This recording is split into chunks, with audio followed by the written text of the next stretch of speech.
ડીસાના થેરવાડા પાસે વિદેશી દારૂ ઝડપાયો। એલસીબી પોલીસે દારૂ સાથે 4.78 લાખનો મુદ્દામાલ જપ્ત કર્યો।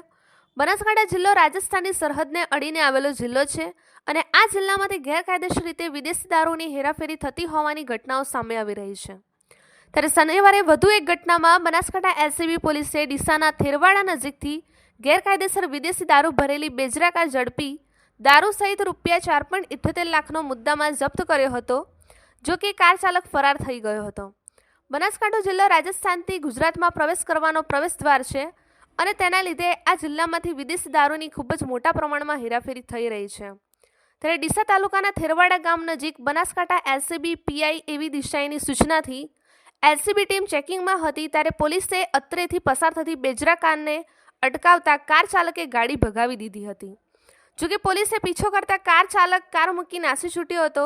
પોલીસે કારની તેની તલાશી લેતા તેમાં 123 બોટલ વિદેશી દારૂ મળી આવ્યો જેની કિંમત રૂપિયા 7,08,080 રૂપિયાની થાય અને પોલીસે આ ઘટનામાં દારૂ સહિત રૂપિયા 4 લાખની કાર મળી અને કુલ રૂપિયા 4,07,880નો મુદ્દામાલ જપ્ત કર્યા બાદ કાયદેસરની કાર્યવાહી કરી વધુ તપાસ હાથ ધરી।